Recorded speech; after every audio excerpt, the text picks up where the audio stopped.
Hos Ekstra pleier vi å si gjør det billig, men nå legger vi til 2 bokstaver i slagordet vårt og sier gjør det billigst. Vi har nemlig blitt kåret til Norges billigste lavpriskjede i nettavisens store pristest. Så gjør julehandelen billigst hos Ekstra. Magnum skulle ha spilt i Norge i år, men det må vente til 2021. Jeg heter Helle Stenkløv, og mens vi venter skal vi høre hva vokalist Bob Catley sa til Jernverket sist Magnum var her. Før intervjuet er noe jeg må si. For at Jernverket skal overleve som podcast trengs det midler.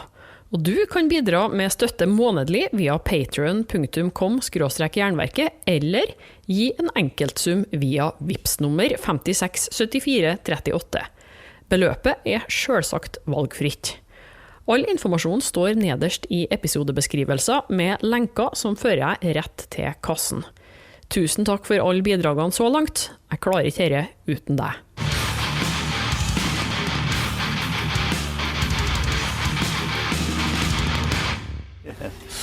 Okay, so we'll just start with the beginning. Why don't you present yourself for the listener? Who are you and what do you do in Magnum? Okay, hello everybody. My name's Bob Catley. I'm the singer with Magnum. And I have been for the last over 40 years since we've been going. And we're on tour here in Scandinavia. We were in Stockholm last night in Sweden, went down very well. And now we're in Oslo at Rockefeller's, and we're looking forward to tonight's show. It's going to be great.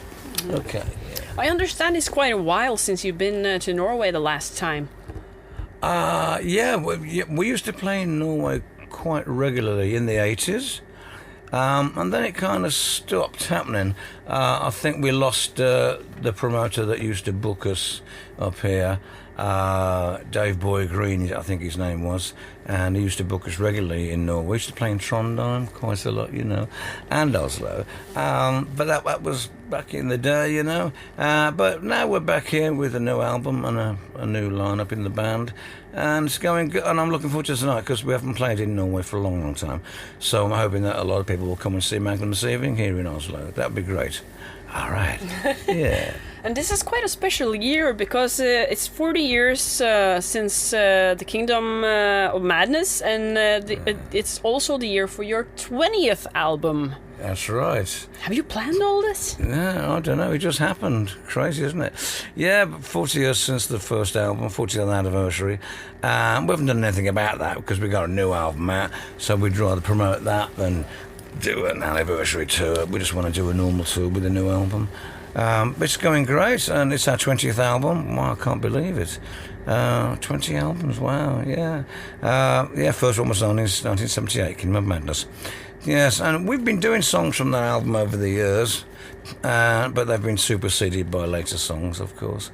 And me and Tony met up before this album came out in 1978, and we've been working together probably another 5 years before that, sorry. So we've been working together for like 45 years, and we've been on tour with Ozzy Osbourne in the 80s, and we've toured all around Europe and been to Russia and everywhere. It's been great. Recorded an album in America some years ago. We recorded an album in Switzerland with Roger Taylor, the drummer from Queen. So we've done some good stuff over the years, and we're still here, stronger than ever. Tony's writing great songs still. I'm still singing them for him. I've still got my voice working hard for me, and trying to keep it in shape. And we've done great over the years, and we've had a lot of fans and a lot of good times. Ups and downs, of course, like every band, but the fans sort of keep coming back and keep us together and keep us going stronger and stronger.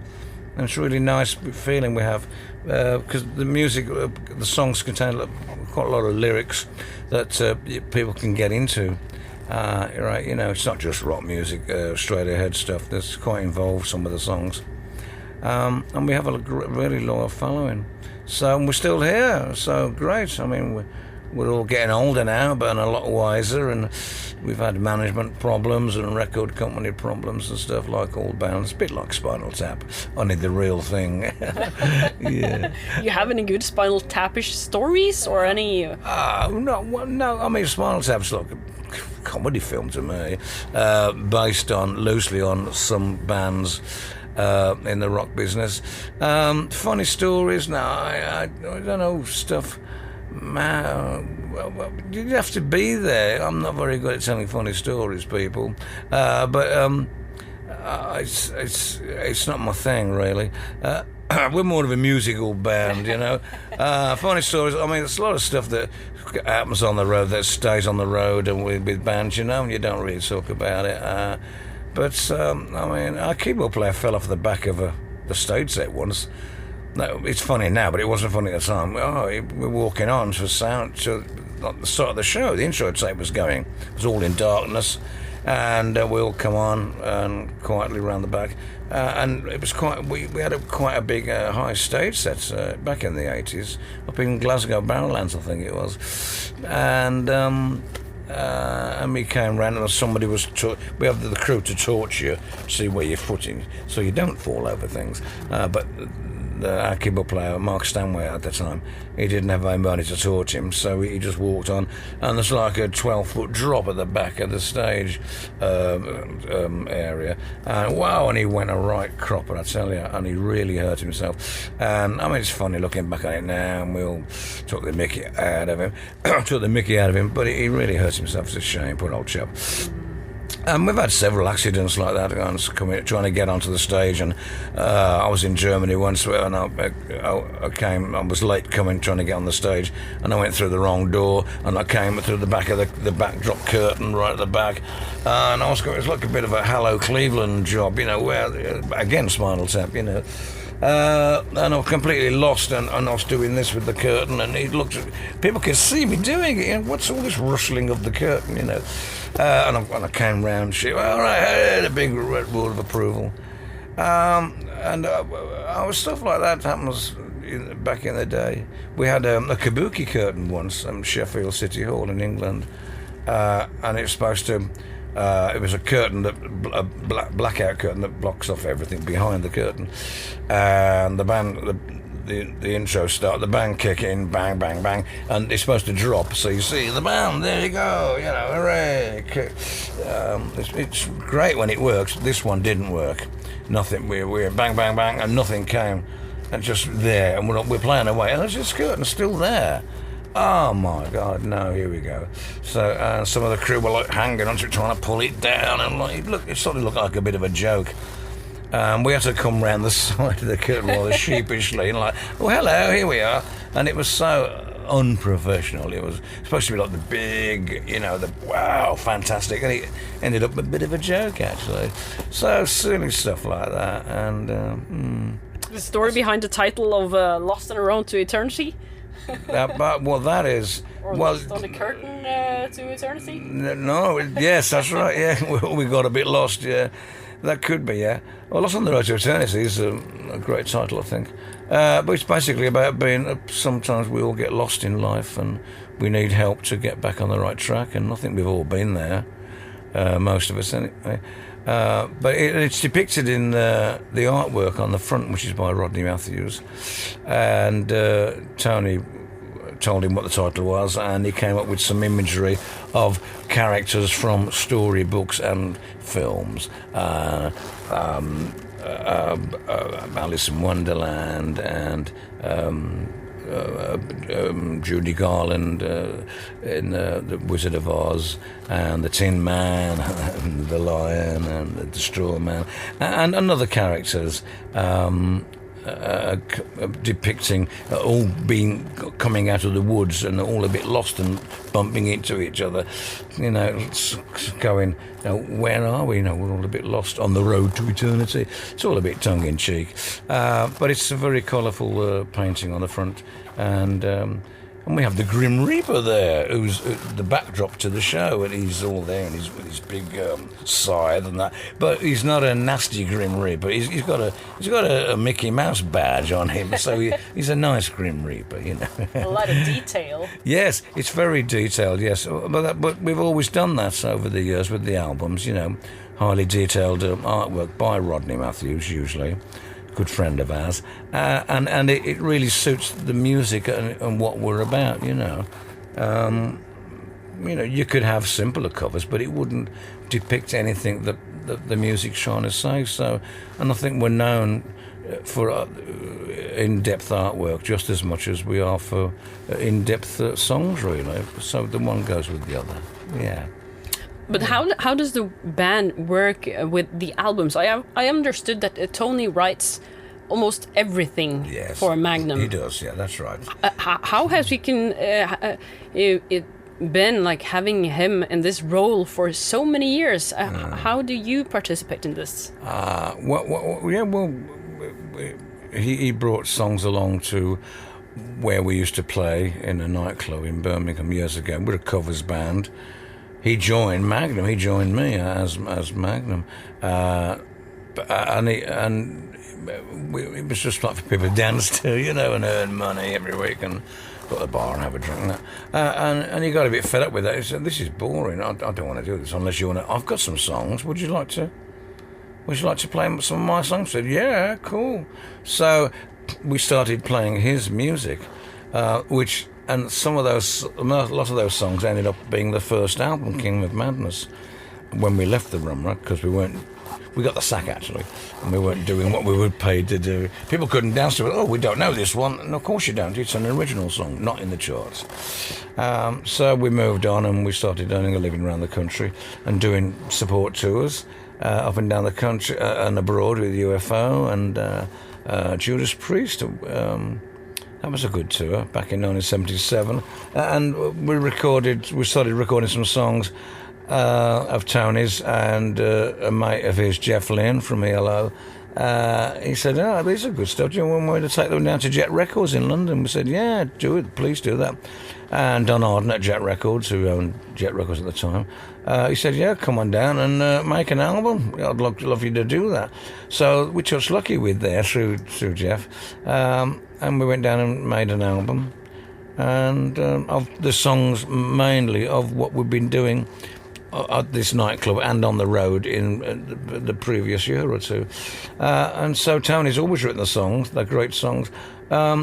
Nobody else has bothered writing the songs. And I don't think we'd want everybody I've got a song, because it would wheedle it down and thin it down. It wouldn't be very strong.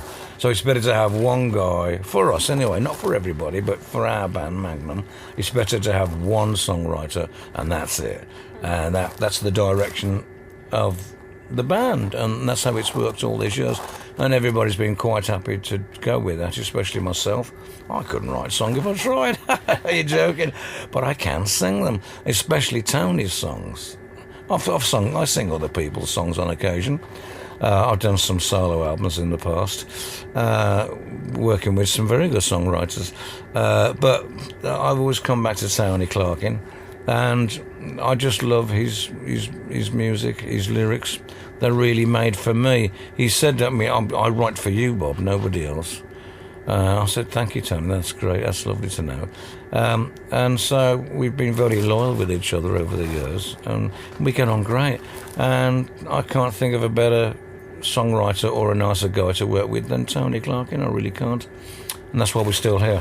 I think that's a lot to do with our longevity. That's why we're still here now, doing 20 albums, because we get on so well, and there is a market for his music. The fans out there love the band. They've stuck with us through thick and thin over the years, and so that's why we're still here. And everybody's happy, and roll on the next couple of albums. I look forward to it. It's going to be great. Yeah. But you did have a break for a few years in '95. What happened then? Well, it was getting... there was some disagreement between Tony and the keyboard player, Mark Stanway. It was a festival, rock and blues festival in England, and it got a bit sour, and Tony decided to leave the band. And I mean, if Tony leaves the band, then that's the end of the band. It's gone. So, and I stuck with him, and it wasn't a good time. Record sales were going downhill slightly, and it was difficult to get a new record deal. And then this disagreement kicked off between him and Mark, about something I can't remember now. It's all so long ago. But it ended up like, well, that's the end of the band. Let's finish, forget this. Me and Tony stuck together. He set off. He was writing some songs for the next Magnum album, but we carried on recording them, just the two of us, and we put out an album called Hard Rain, which worked great. You know, it wasn't supposed to be Magnum. It was just like, let's just try something different. Let's try some different. Let's just do a rock and roll album, for instance. You know. But it was like a little bit. People say, "Oh, that was still a little bit like Magnum because you got the same voice, the same songwriter." So it's going to be a little bit like Magnum. But it was. We had a backing singer, Sue McCloskey, singing for us.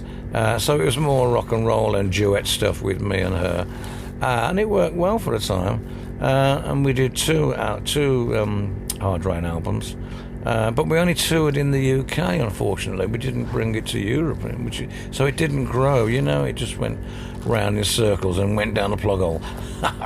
And then I got offered something to do, a solo project, working with a guy called Gary Hughes from a band called 10. And I said, Tony, I'd rather do this now, please, if you don't mind. He said, okay, see you then. So that was, and I thought they would carry on with Sue as a singer, you know, we'll carry on, but it's not my bag anymore. It wasn't working for me. But Tony decided to dissolve it, and that was the end of that. And some years later, I got a call from Tony saying, do you want to put Magnum back together again? I said, yes, please. I never thought I'd get the call from you. Yeah, I said, you know, I do this solo album stuff. He said, yeah, no problem. We can work around that. No problem. So we got back together in like 2001, and he said, I've got some songs. Do you want to just try them out? It was SPV heard the stuff and said, oh, yeah, Ollie Hahn, SPV, German label. He said, oh, yes, I'd like to offer you a deal, you know. How about that? And we said, yeah, great, cool. And they put out the first album for us called Breath of Life. And that was 2002. And here we are in 2018, all these years later. So we had a break in the 90s, and then we started again. But it's been great. We have several drummers, and had Harry James on drums, and we've had we got Lee Morris now, who's great, and we got a stable lineup again now. We kind of borrowed Harry because he was like Thunder's drummer, really, but they weren't doing much at the time. But when they started up again doing proper stuff and festivals and bigger tours, then it got difficult for us to expand ourselves and get more and more work, so we had to let Harry go. Unfortunately, we still get on with him great. He's a good friend of ours, but we needed our own drummer, and that's where Lee Morris came in, and that's where we are now. That's it's going good. So that's what happened, really. And I'm glad that we're still here. But we took a break from each other, but we're here now, stronger and better than ever. We're going down great now. I love it. All right. Yeah. Hos Ekstra pleier vi å si gjør det billig, men nå legger vi til 2 bokstaver i slagordet vårt og sier gjør det billigst. Vi har nemlig blitt kåret til Norges billigste lavpriskjede i nettavisens store pristest. Så gjør julehandelen billigst hos Ekstra. Over 70% av alle nye nettsider laget kun for å svindle oss. Du sikker på at du klarer å gjennomskue alle? For sikkerhetens skyld har vi inkludert viktige sikkerhetstjenester i våre mobilabonnement, slik at du blant annet kan surfe sikrere. Bli tryggere med mobilabonnement fra Telenor. Se telenor.no.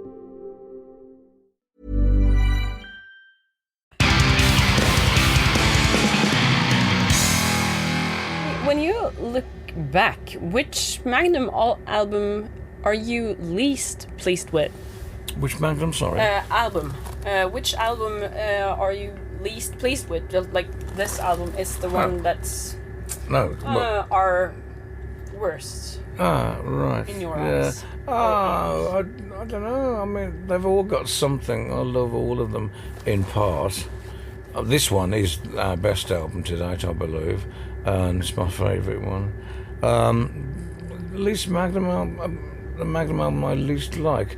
I don't think there is one. The 11th Hour was, I thought, that was the 11th Hour, that was back in 1983, and I think that was a little bit too self-indulgent for the majority of people to get into, really. So I don't think it's sold that many.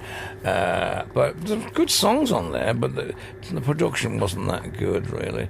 So that kind of passed me by. Apart from that, the later albums are more my favourites because they sound better. Because Tony became a better producer.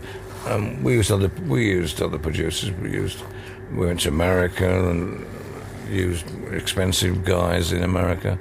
But I think Tony does a really good job now, better than they did. So looking back on it, but there's something in all the Magnum albums that I love and I will always treasure. But the earlier albums, Magnum II, there's good songs, but it didn't sound that great. And the 11th Hour, so those two albums kind of didn't really grab my heartstrings, you know. But the first one did, because it was our first album, and I will always treasure Kingdom of Madness. It was the first thing we ever did, and it's the first time we had an album in the shops, and look, we're in the shops, we're in the rack. Great. So I'll always be fond of that album. And the Storyteller's Night onwards is when the albums became better and better and more appealing to most people, you know. I mean, Storyteller was very more commercial. All right, then, eh? Storyteller was more commercial than all the others since then. And that gave us a much bigger audience, you know. So, hey, 5, okay. Yeah, so then we need to pick the songs, actually. So that's where we took off, really, on the Storyteller's Night. Artwork by Rodney Matthews once again. But we started to have, like, little semi-hit records, which was like, wow, we're in the charts, low down, but we're in the charts. And we made a video, and great, you know. So it was a different band then, you know, and then we took off from there, really. And we've done some big arena tours, and we've done lots of videos, and we've been in the charts since then. Wings of Heaven, our album Wings of Heaven was number 2 in the charts, which was great. You're like, wow, one off number 1, brilliant. That was the best high chart position we had then. And this album now charted at number 15 in the UK, and number 8 in Germany, and number 24 in Sweden. So yeah, I think we're back on it now, and it's happy days for Magnum once again. Hey, all right. Okay. So that's we should then try to wrap it up in some way, and that we'll do with you picking the songs we talked about. Yes. Okay. And a jingle and a photo, and then you can go and eat and have your dinner and relax before the show. All right, thank you. But what about at least 2 Magnum songs, and then some other favorites? All right, 2 Magnum songs, one old one and a new one. Yeah, or more if you want more. to. Well, I have 2 hours, so okay, yeah, there's time sure. for some long songs. Well, all right. Well, yeah, I mean, there's a song on rock art called The Tall Ships, which if you can search and find, The Tall Ships, and I'd like it, that'd be nice to hear, for people to hear rather. That was on rock art. There was Wings of Heaven, Wild Swan. I love that song, and I hope we can bring it back and put it in the show in the future. It's a great bit of an epic. So that's 2. Okay, On a Storyteller's Night, the title track from On a Storyteller's Night album. That's 3 for you. A new one. I mean, yes, I'd like you to play the title track from this album, Lost on the Road to Eternity, and also a song called Without Love from this new album. which would be nice, because it's a little bit different to all the others I've just mentioned. So that's 5. 5 Magnum songs. Would that do? Yeah. What about some other bands? Some other bands, yeah. Yeah. Well, okay, yeah. Personal favorites? Well, does it matter how far back I go? No. No, You can okay. go as far back as you want. Well, okay. Well, all right, because this reminds me of when I was younger, people. When I started out, this is what made me want to be a singer in a band. And it's all Mick Jagger's fault. Cheers, Mick. Good man. And Rolling Stones, Not Fade Away.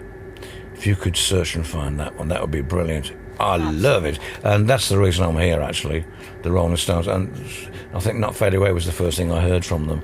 And I went, oh, I've got to have some of this, you know. And the Kinks. Here we go, the Kinks. You Really Got Me. Brilliant, I love that. What a great track. Okay, a Queen song, I think. Maybe a Queen song? 7 Seas of Rye. Nice. I love that. I think it was either on Queen 2 or the third one, I'm not quite sure. Okay, and AC/DC? AC/DC, yeah, a whole lot of Rosie. Give me that one. Nice. I love that. Du har hørt et intervju med Bob Catley fra Magnum. Og likte du det, kan du for eksempel høre episodene med Saga og Judas Priest. Neste vekka er planen et helt nytt intervju med gjengen i Whip, men det avhenger av at vi alle er friske og raske, noe jeg ikke kan skryte på meg nå i hvert fall. Om alt går bra, så sitter vi med hver vår mikrofon på 1 meters avstand klar for å lage nytt innhold. Om det ikke går, så graver jeg frem noe artig fra arkivet. Episode, det blir det. Om ikke gjør det allerede, så er det på tide å abonnere på Jernverket, enten via podcast-app eller jernverket.com. Du må også gjerne spre ordet og legge igjen en god anmeldelse. Og hvis du vil bidra med litt penger for at jeg skal kunne fortsette, kan du gi fast støtte via Patreon eller et engangsbeløp via Vips. Informasjon ligger i episodebeskrivelser. Husk på å følge Jernverket på Instagram og Facebook også. Der er det konkurranser, diskusjoner og musikalske tips innimellom. Helle Steinkløv, det er meg, kjører på med et nytt eller gammelt hardrock-intervju hver fredag. Vi høres! Så hyggelig at dere inviterte til juleverksted. Ja, hyggelig at dere vil komme. Pepperkake og musikk og sne. Det er så spinnvilt. Spinnvilt? Du sier spinnvilt veldig mye om dagen, pappa. Jeg gjør kanskje det. Jeg må plukke det opp et sted. Ja, nå er det spinnville førjulsuker hos Ekstra, og du får 6-pakk 1,5 liter med Pepsi Max til kun 79 kroner pluss pant, og 40% medlemsrabatt på alle ferske grønnsaker. Gjør julehandelen billig hos Ekstra.